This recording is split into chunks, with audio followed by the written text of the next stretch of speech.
हम सब home makers Ramzan की तैयारी बहुत जज्बे और एक्साइटमेंट के साथ कर रहे होते हैं और हम सब की ये कोशिश होती है कि रमज़ान आने से पहले पहले जितने हो सके काम निपटा लें regarding home cleaning, kitchen deep cleaning and meal preparation वगैरह, ताकि हम रमज़ान के महीने में खुद को अनबर्डन्ड और स्ट्रेस फ्री फील करें और जो टाइम हमने मील प्रेपरेशन पर लगाना है, खाने वगैरह की तैयारियों में लगाना है, वो टाइम हम ज़्यादा इबादत पर फोकस कर सकें। सो आज के व्लॉग में आपके साथ कुछ मील प्रेपरेशन आइडियाज और टिप्स शेयर करूंगी कि आप किस किस्म के खानों को पहले से प्रिपेयर करके और कितने टाइम के लिए फ्रीजर में रख सकते हैं कि वो बिल्कुल खराब ना हो और उनकी न्यूट्रिशन वैल्यू भी कम ना हो।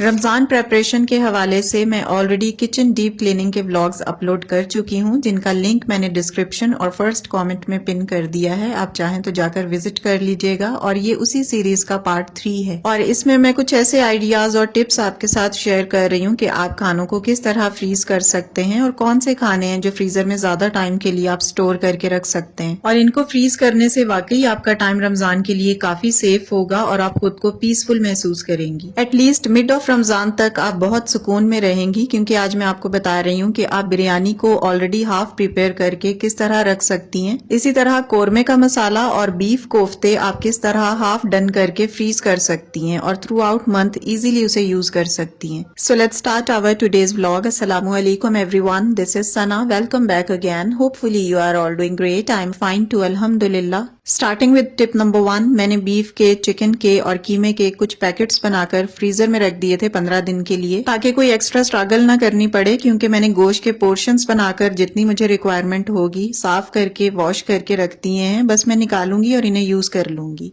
टिप नंबर 2 में मैं आपको बता रही हूँ कि आप हाफ डन बिरयानी किस तरह फ्रीज कर सकते हैं। मैंने यहाँ आधा किलो चिकन लिया है। आप अपनी रिक्वायरमेंट के हिसाब से चिकन ले लें और उसमें ब्राउन की हुई प्याज ऐड कर दें। मैंने यहाँ 2 बड़ी प्याज ब्राउन करके ऐड कर दी है, टमाटर काट के डाल दिए हैं, लहसुन अदरक का पेस्ट ऐड कर दिया है, ग्रीन चिली और हरा धनिया भी डाला है और साथ ही मैंने बिरयानी की रेगुलर सिजलिंग भी ऐड कर दी है। मैंने कोई बिरयानी मसाला इसमें नहीं डाला, बस घर के मसाले ही मैं यूज करती हूँ।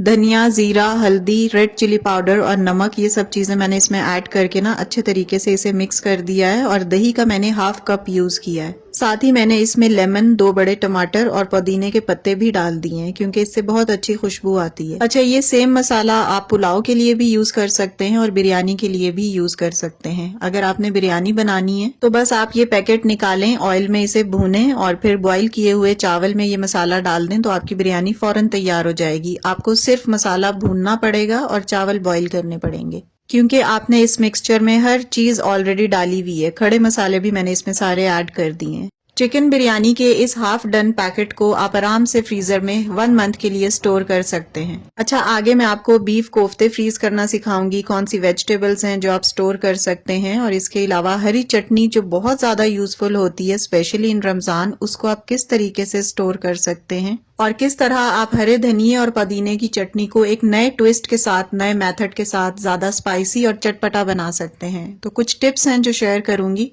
अच्छा, मैं यहाँ इम्तियाज सुपर मार्केट आई थी। मुझे कुछ वेजिटेबल्स लेनी थी जो रमजान के हवाले से मुझे फ्रीज करके रखनी है। अच्छा, मेरे पास रात को ही कुछ टाइम निकलता है कि मैंने ग्रोसरी करनी हो, कोई वेजिटेबल्स वगैरह लेनी हो या बाहर का कोई काम करना हो, क्योंकि दिन में मैं बहुत ज्यादा बिजी होती हूँ, घर के काम होते हैं, व्लॉग्स वगैरह प्रिपेयर करने होते हैं। तो रात को आने का मुझे ये नुकसान हुआ कि जो फ्रेश वेजिटेबल्स है ना वो रात तक सेल आउट हो जाती हैं। पालक मुझे कुछ सही नहीं लगी, बाकी वेजिटेबल्स तो मिल गई थी अल्हम्दुलिल्लाह।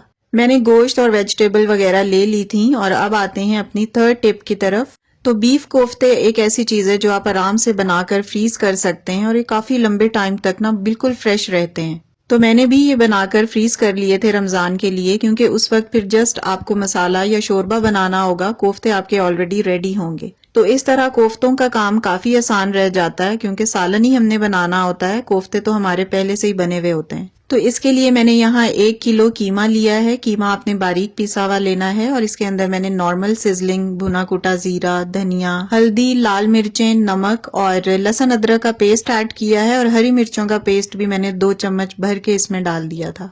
अब ये सारे मसाले कीमे में ऐड करने के बाद आपने कोफ्तों की बाइंडिंग के लिए काले भुने हुए चनों का पाउडर ऐड करना है। मैंने ऑलरेडी इस छोटे से जार में ना ये पाउडर ग्राइंड करके रखा हुआ है। भुने हुए चने हर शॉप पर आराम से मिल जाते हैं, तो इसमें आपने 3 बड़े चम्मच भर के डाल देने हैं। इससे बहुत अच्छी बाइंडिंग होती है, बिल्कुल कोफ्ते टूटते नहीं है, ना ही इनमें कोई क्रैक आता है। और भुने हुए चनों के इस पाउडर से ना इसका टेस्ट भी बड़ा जबरदस्त रहता है। आप चाहें तो बेसन को भी ड्राई रोस्ट करके ऐड कर सकते हैं, लेकिन ये मेरा पर्सनल एक्सपीरियंस है कि भुने हुए चने का पाउडर बहुत अच्छा रहता है। बाइंडिंग भी बहुत जबरदस्त होती है और टेस्ट भी बहुत अच्छा होता है। कुछ लोग ब्रेड के स्लाइसेस भी डालते हैं बाइंडिंग के लिए, लेकिन वो इतना हेल्दी नहीं होता। तो आप पाउडर डालेंगे ना, ये तो बहुत हेल्दी रहता है। और अगर आप लहसुन अदरक का पेस्ट ना डालना चाहें तो आप लहसुन का पाउडर भी डाल सकते हैं। इसके अलावा कुछ लोग बहुत बारीक चॉप किया हुआ प्याज भी इसमें ऐड करते हैं। मैं बिल्कुल नहीं डालती, क्योंकि वो जब हम इसकी बॉल्स बनाते हैं ना तो प्याज इसमें से निकलता रहता है, इसलिए मैंने बिल्कुल प्याज ऐड नहीं किया। तो यहाँ अल्हम्दुलिल्लाह 1 kg कीमे की मैंने बॉल्स बना ली हैं। और जब आप बॉल्स प्लेट में रखेंगे तो शीट एक प्लास्टिक की जरूर बिछाइएगा। मैं यहाँ पर भूल गई थी, लेकिन जब बॉल्स मैंने बना ली ना तो बाद में मैंने शीट बिछा दी थी अगेन। बस कभी कभार हमारा दिमाग सोचों में होता है या इधर उधर के कामों में लगा हुआ होता है, या हमने शूटिंग की तरफ फोकस किया हुआ होता है, तो कुछ चीजें दिमाग से स्लिप कर जाती हैं। खैर बाद में मैंने इनके ऊपर शीट्स बिछा ली थी, क्योंकि प्लास्टिक शीट्स की लेयर लगाना तो बहुत जरूरी है, अदरवाइज ये आपस में चिपक जाते हैं। तो ये मैंने ओवरनाइट फ्रीज कर दिए थे और उसके बाद मैंने इन्हें फ्रीजर से निकाला है। बिल्कुल एकदम अलग अलग हैं ये।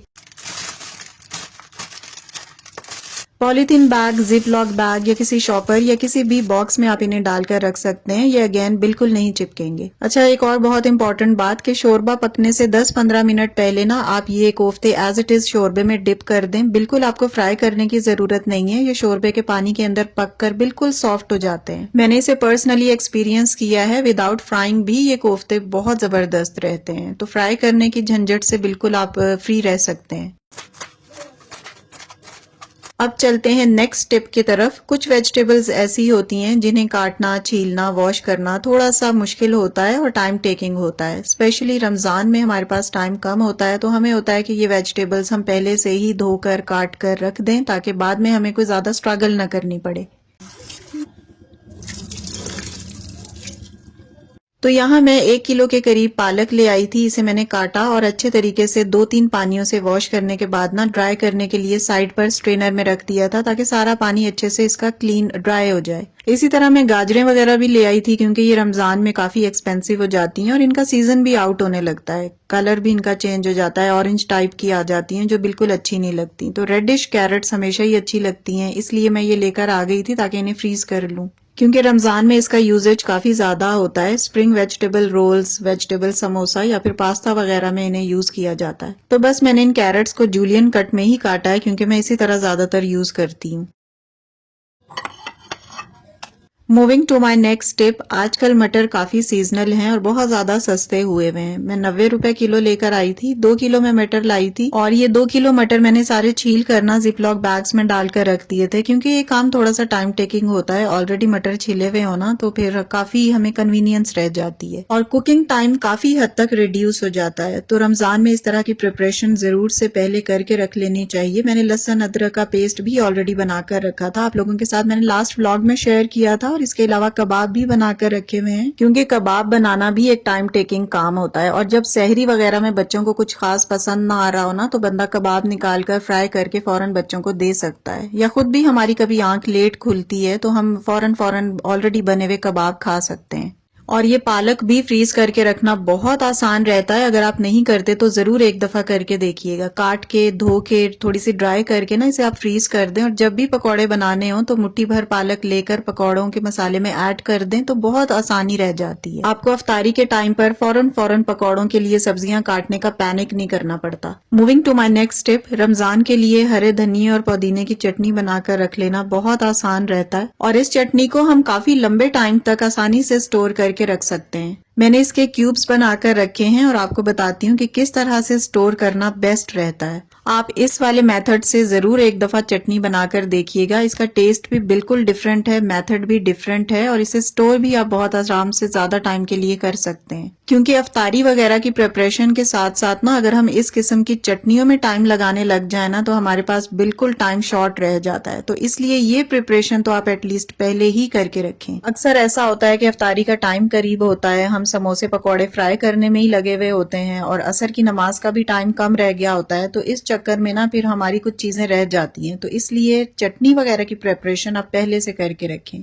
तो ग्रीन सॉस या मिंट सॉस बनाने के लिए मैंने हरा धनिया और पुदीना सेम क्वांटिटी में लिया है। फिर इसके अंदर मैंने एक छोटी प्याज डाल दी है। आप चाहें तो स्प्रिंग अनियन भी इसमें डाल सकते हैं, वो भी बहुत अच्छा रहता है। साथ ही मैंने एक लेमन डाला है और लेमन आपने देखा होगा कि मैंने छिलकों समेत ऐड किया है। लहसुन और अदरक आप चाहें तो साबुत भी डाल सकते हैं, मेरे पास पेस्ट था इसलिए मैंने पेस्ट यूज कर लिया है। इसके अलावा मैंने ये इमली की चटनी इसमें मैंने डाल दी है। आप सिर्फ इमली का पल्प भी ऐड कर सकते हैं। ओवरनाइट आप इमली को सोक करके रख दें, उसकी गुठलियां अलग कर लें और उसका जो पानी है इमली का वो आप इस ग्राइंडर में ऐड कर दें। इससे बहुत अच्छा टेस्ट आता है, बिलीव मी, एक दफा जरूर ट्राई कीजिएगा। नमक और जीरा इसमें जरूर ऐड करें। आप चाहें तो अनार दाना भी ऐड कर सकते हैं, काफी लोगों को वो पसंद होता है, मुझे इतना पसंद नहीं है इसलिए मैंने ऐड नहीं किया। ग्राइंड करें अच्छे तरीके से और आइस क्यूब्स में इसे डाल लें। और यहाँ एक टिप ये भी है कि अगर आप इसमें खोपरा ऐड करेंगे ना तो इसका कलर बिल्कुल फ्रेश रहता है, अदरवाइज ये ना थोड़ी सी ब्लैकिश की तरफ जाने लगती है। तो थोड़ा सा जो फ्रेश खोपरा होता है ना वो भी आप at the time of grinding इसमें ऐड कर देंगे तो चटनी फ्रेश रहेगी।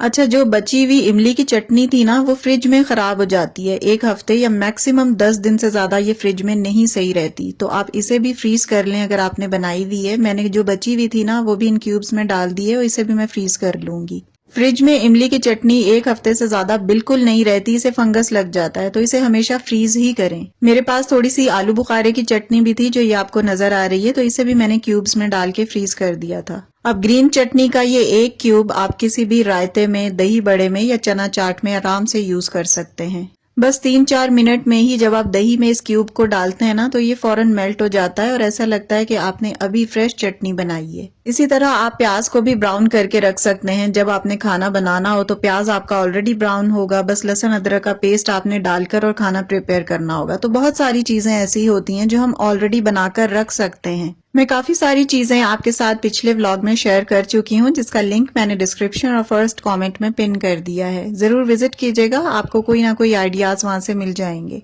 Moving to my next tip, जब भी आप धनिया और जीरा लेकर आते हैं ना तो इसे कोशिश करके साबुत फॉर्म में ही लेकर आया करें, खुद घर पर ही ग्राइंड किया करें, क्योंकि बाहर से जो ऑलरेडी हम पिसा हुआ लेकर आते हैं ना उसमें कुछ ना कुछ इम्प्यूरिटीज होती हैं, बस जो मर्जी इम्प्यूरिटीज वो ग्राइंड कर देते हैं। तो इसलिए प्रेफरेबली मैं हमेशा घर लाकर ही इसे पीसती हूँ। और हमेशा ग्राइंड करने से पहले ना इसे ड्राई रोस्ट किया करें, इससे फ्लेवर बहुत डिफरेंट होता है, बहुत अच्छा आता है। पहले मैं भी बस इसे लाकर ना फौरन ग्राइंड करके रख देती थी, लेकिन अब जब से मैंने इसे ड्राई रोस्ट करके ग्राइंड करना स्टार्ट किया है ना तो वाकई इससे फ्लेवर बहुत डिफरेंट हो जाता है आपके खानों का। अच्छा, यहाँ मैंने धनिया और जीरा दोनों को एक साथ ही ड्राई रोस्ट किया है, एक साथ ही भूनने के बाद ना मैंने इन्हें ग्राइंड कर लिया है। एक प्री मिक्स बन गया है, क्योंकि हर खानों में तकरीबन ये दोनों चीजें जा रही होती हैं, तो मैंने इसे एक ही डब्बे में डाल दिया है। थोड़ा सा जीरा वैसे मैंने अलग भी रखा है क्योंकि पकौड़ों में ना साबुत जीरा ही जाता है, पिसा हुआ जीरा तो उसमें अच्छा नहीं लगता। तो यहाँ मेरा मसाला भी ग्राइंड हो गया है। इसके अलावा और बहुत सारी चीजें हैं जो अभी पाइपलाइन में हैं और मुझे आप लोगों के साथ शेयर करनी है, इंशाल्लाह नेक्स्ट व्लॉग में लेकर आऊंगी। और ये जितनी भी चीजें मैंने आज आपके साथ फ्रीज की हैं ना, ये मैंने जस्ट 10 to 15 डेज के लिए की हैं, क्योंकि ज्यादा ड्यूरेशन के लिए मैं इन चीजों को फ्रीज करने के हक में नहीं हूँ। इस तरह ना इनकी न्यूट्रिशन वैल्यूज कम हो जाती हैं, तो इसलिए हमें टाइम तो सेव करना है लेकिन उसके साथ साथ अपनी सेहत का भी ख्याल रखना है। फ्रेश चीजें ही खाने का ज्यादा फायदा होता है। So it's all about my today's vlog. कोई भी अगर टिप आपको पसंद आई हो ना या आपके काम आने वाली हो तो प्लीज वीडियो को लाइक और शेयर कीजिएगा। And yes, if you are new on my channel please do subscribe. See you very soon with a brand new content in the next video इंशाल्लाह। Till then stay happy, stay fit and take very good care of yourself. अल्लाह हाफिज and take care a lot.